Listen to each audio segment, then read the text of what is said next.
Welcome to another enchanting episode of Inner Peace, Better Health. I'm your host, Eric, and today we have a truly magical guest joining us.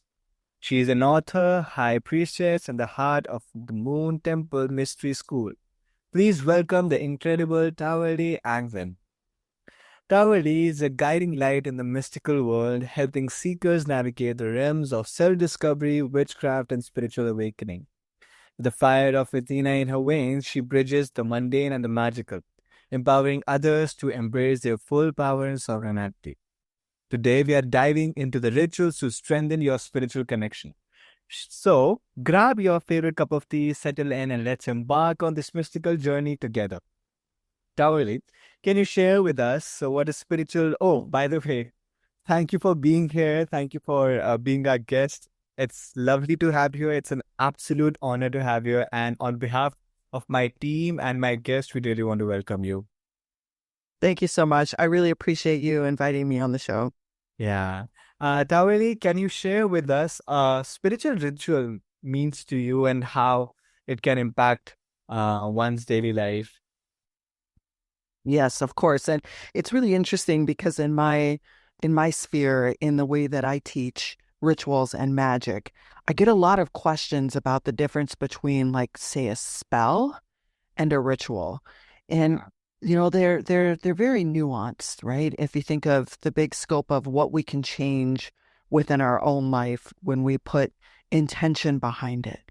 And so I would say, like, to really open the conversation about rituals to impact your spiritual path, or rituals to truly be able to sink into what it means to be a witch or a healer or a seer or an oracle. All of these different facets of our lives that we aim to make better is coming always from the inside of us, right?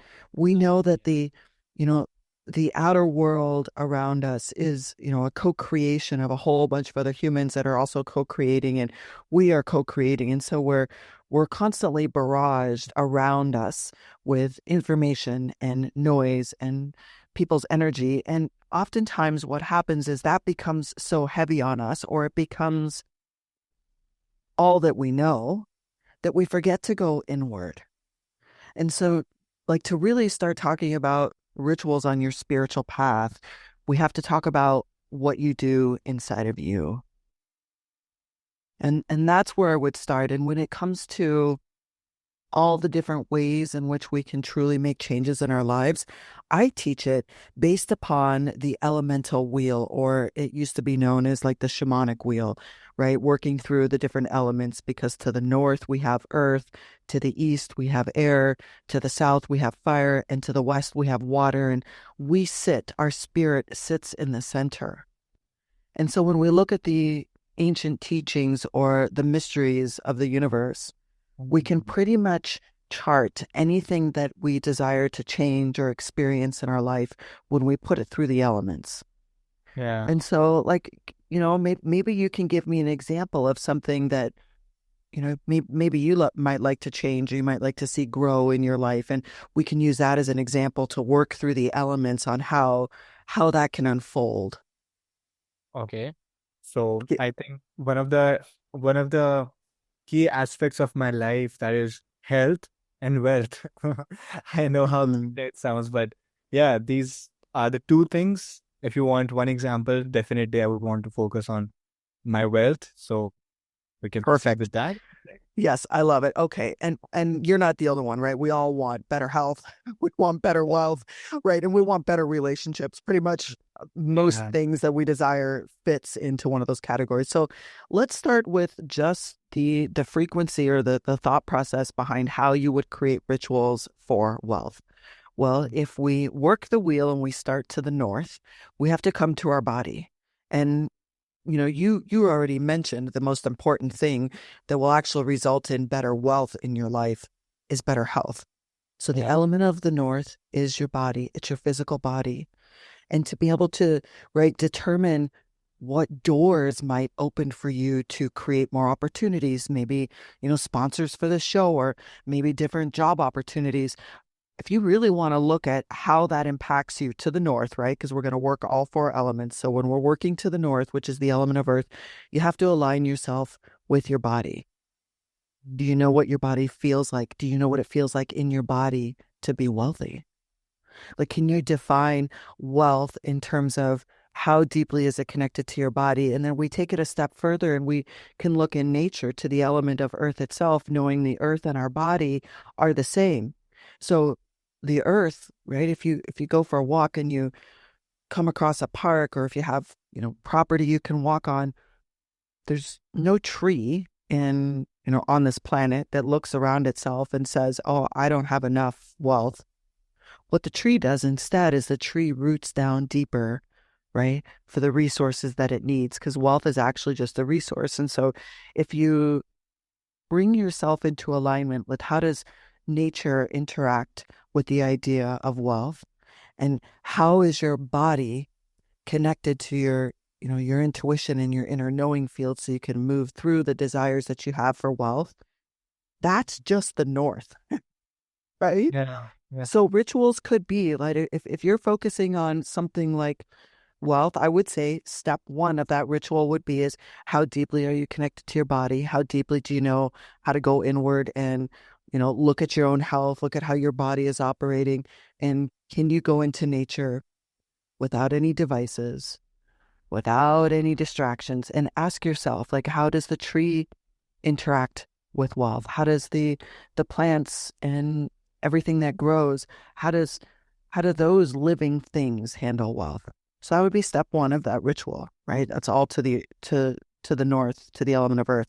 Then let's move, and I'm giving you a small synopsis, of course. And then when you move to the east, right, the element of air is related to the mental plane. So yes, it's breath, yes, it's sound, yes, it's life force, but it's also covers your mental plane. So when you're working on rituals for wealth and you move to the east, then you ask yourself, well, what are my beliefs about wealth? Do I actually believe that I'm capable of creating more, of having more than maybe my parents? And what are the beliefs of my grandparents that have been conditioned into me to believe that, my family always does this, or my family always has this? Right? So you'll see that each of the elements we're working have a physical property and a spiritual property. So to the north, we're looking at our body, we're looking at cycles, we're looking at abundance in nature. When we go to the east, we're looking at beliefs. Because there's one thing I can tell you for certain when it comes to any type of rituals or spells about money, wealth, prosperity, it is always going to be limited by what you believe about yourself and what you're capable of. Always. Definitely. So then to the east, that would be, I would add into that ritual, breath work and exploring your beliefs about money. All of it. Going back to when you were a child and look at all the beliefs that you've been taught to believe, your society, your community, because we're all, in different parts of the world. And so people in different parts of the world were raised with different beliefs, and our families and our grandparents were raised probably in much harder times than we've faced. And that has trickled down and we carry it in our body. So you've done the rituals to the north, focusing on your body and how abundant nature is. Then you go to the east, you do breath work, you focus on your beliefs. Now, let's move to the bottom of the elemental wheel and talk about the element of fire. Yeah. Fire represents sovereignty. It represents passion. It represents movement. It represents transformation. So a ritual to do in the South around wealth would be to literally sit with a flame, whether it's a full fire, if you have the ability to make a fire, whether it's a candle, and focus on, like, what are you really passionate about? What do you desire to experience in this life? Like, what do you do that really makes you happy? Like, what lights you up? That's what fire means. What lights you up? What invokes passion? So the third step of this ritual would be to sit with a flame. Ask yourself these questions. Where's my passion? Where do I feel the most free to express myself? Okay, then let's continue on around the wheel and move into the west, which is water. Now, we all know this by now. I'm assuming your audience knows this, that our bodies are 70% water, our planet is 70% water, and water holds memory. And if we want to move with the flow of everything we've learned about ourselves from the north with the earth, to the east with our beliefs, to the south to what we're passionate about, how do we move into water and then ask ourselves, okay, what are the action steps that I can take today to move me into the flow of wealth? And that can be a very simple journaling practice. I mean, there's 1,000 water rituals you can do, but a simple journaling practice, if you were to do those first 3 steps and you moved to the element of water, just imagine what your field is going to bring up to you because you've explored so many things about nature and your body. You've explored your beliefs and what serves you and what doesn't. And then you go into like, what do I love to do? Like, what am I so passionate about? And then when you move to the West, you simply just ask yourself, how do I get into the flow of that I want more of? Yeah. So that, I mean, if you were to imagine everything I just described and you wrote it out in, let's say, 4 steps based upon, one of the each elements, this is a ritual that you could do that would probably take you about an hour, especially if you spend time in nature.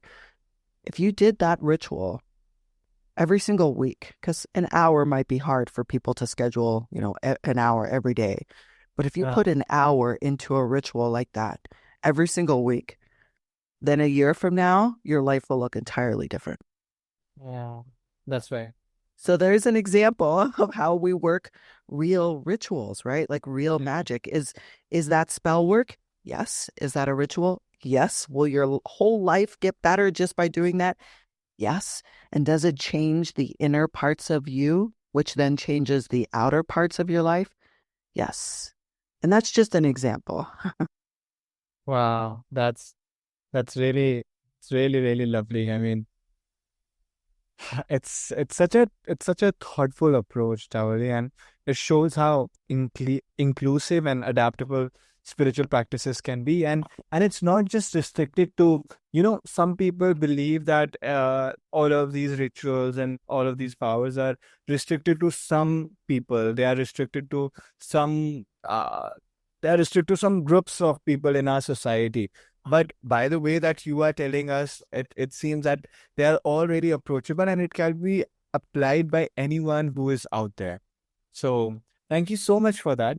And Yes, 100%. And I love that you mentioned that because mm, as someone, I live a pretty public life as a practicing witch. I teach in mystery school. I have a podcast, I have a book, I have all these things. And so I do it pretty publicly. And I know sometimes people think, well, she's a witch, so it's easy for her. Well, it doesn't actually matter what you call yourself and what you believe in, right? The elements are part of our natural world.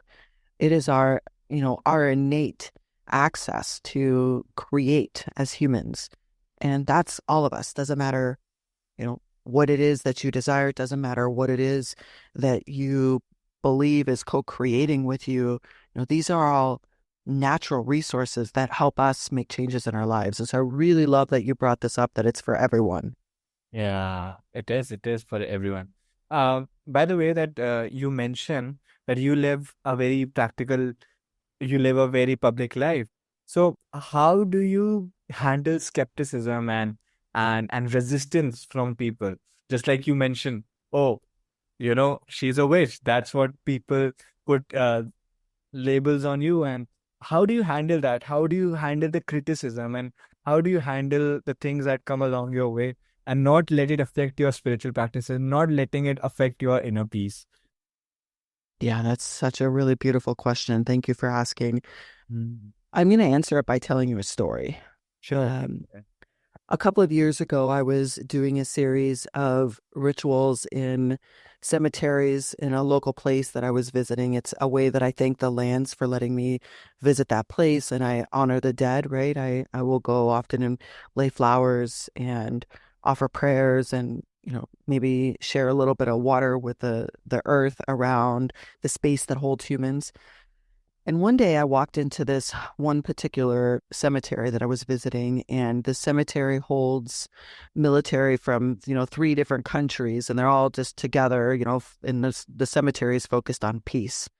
Yes. So I went to lay flowers, and I saw this older gentleman, and he was, he had a neck brace on, and he had a rosary in his hand, and he very slowly like made his way to the side of the cemetery. And I looked at him and said hello, and he said hello, and we were talking for a few moments, and he said to me as we were talking, like, what brought you here?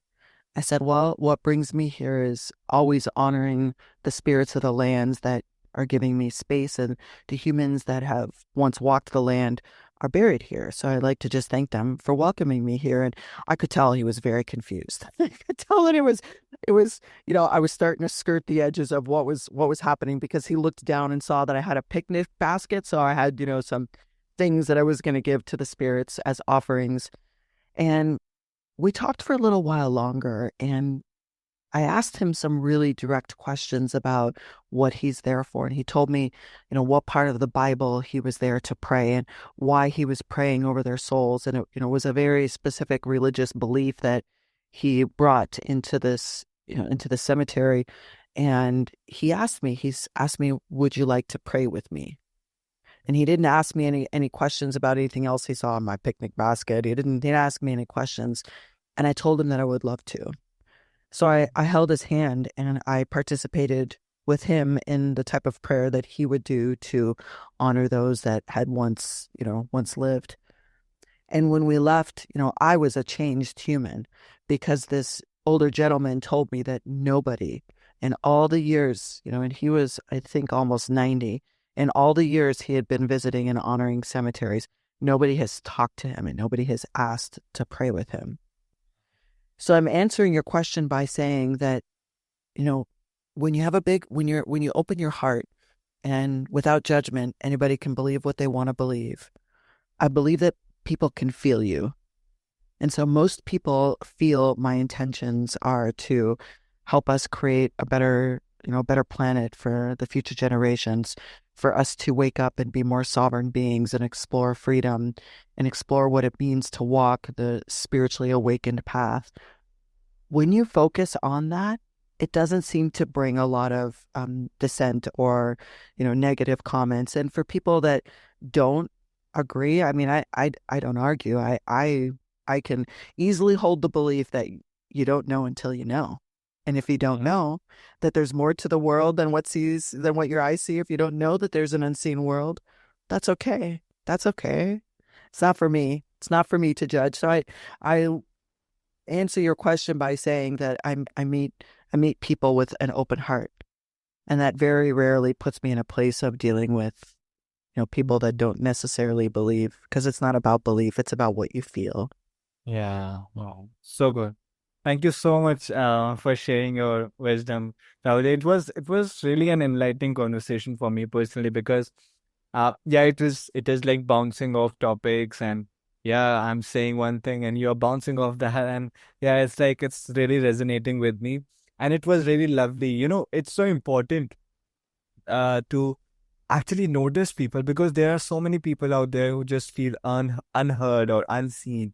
And just like you mentioned, that gentleman who was there in the cemetery, and they just said that no one has ever spoken to them and it Mm-hmm. asked them to pray. It's so important, because you really don't know. I believe that a person is is a package of emotions, fears, insecurities, anxieties, and whatnot. And it's a full package. And once you actually start to uncover them, there's so much that's hidden underneath. And I believe with kindness and with just telling them that they are seen and heard, and in our actions, we can just make such a huge impact on their lives, that they would, I think, perhaps it would leave an impact for the rest of their lives in their Yes. in Yes. You're so right. And you can imagine, though, if he would have been told that I was a witch before I met with him, that his reaction would have been very different, right? Like that, exactly. like that word would have maybe made him uncomfortable, knowing his religious background. But what you just said is so important. To me, that's witch work. Witch work is having an open heart and connecting and listening to people and hearing and let them feel and be seen. That to me is at the core of what I believe to be so important. Now, I can't speak for all witches because everybody does their own thing, but for me, that's the core of how I show up. And yes, people want to be heard. People want to be heard and seen. And how many people go around and spend a big chunk of their life never feeling fully seen or fully heard, right? Thank you so much, Tahverlee, for sharing your wisdom and insights. It was really an honor to have you here. And this lovely, I really enjoyed this conversation. And if our listeners enjoyed this episode, please subscribe, leave a review, and share it with your friends. And don't forget to check out Tahverlee's upcoming book, debuting in February 2025, for more transformative rituals and practical magic. Until next time, stay curious, stay magical, and keep seeking that inner peace. This is Arick signing off from Inner Peace, Better Health.